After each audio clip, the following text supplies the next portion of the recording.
Shindig sisters. Good morning, good afternoon, good day. We are always cooking up fun. Yep, for many occasions. Today we're doing Southern food that we should know.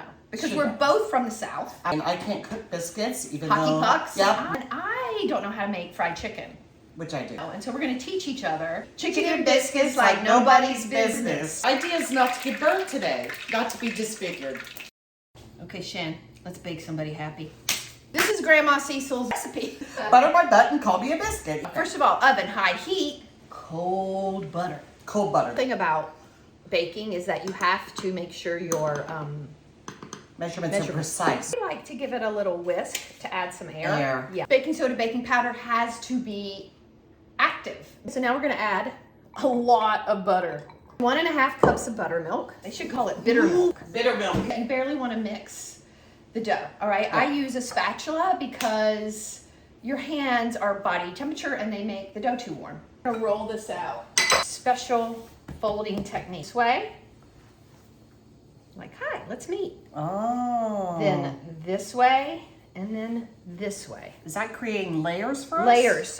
Right? Straight no up and down. Straight up and down. Now, is the idea to have them touch. They want to be buddies.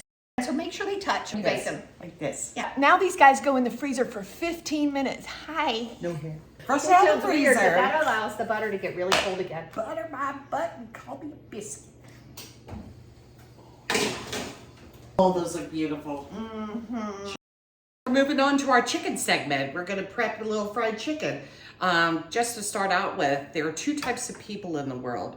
People who love fried chicken and liars. Liars. They sit on a throne of lies. We need fat. Do we need the extra fat? It's almost like this is a fried chicken diet technique.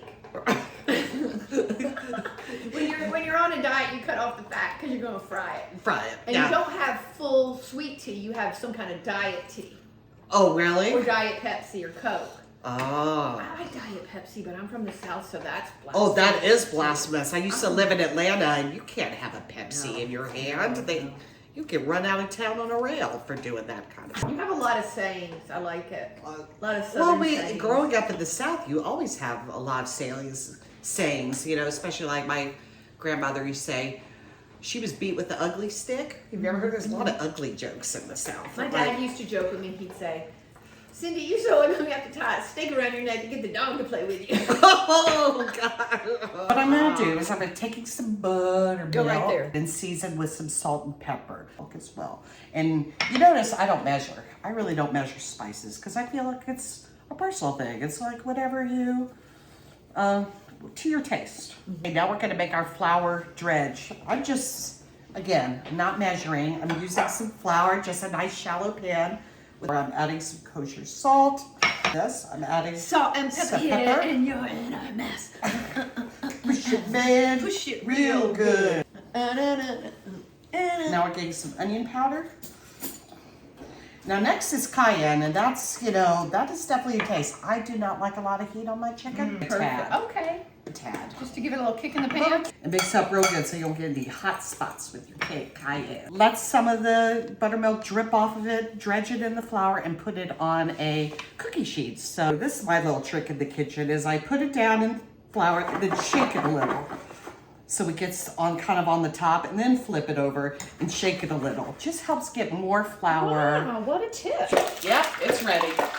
Let that water dissolve before we put in the chicken. The goal today is to not get disfigured. Lay your fried chicken as flat as you can, and unlike biscuits, you don't want your chicken to be really touching in the pan, because that will, when you bring them apart, that will rip off the crust, and the crust to chicken ratio is extremely important. So what we're looking at is a nice brown color on the underneath. So what you do is just take a little peek. This is looking pretty good.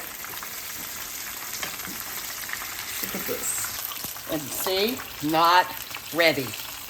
So what I gotta do is I gotta turn my heat down and put that sucker back in. This was a pretty thick piece. Chickeny. And here's our completed fried chicken. Cheers. Cheers, cheers. Chicken nugget. Oh my God, Shannon. Chick-fil-A your heart out. But good stuff. mm.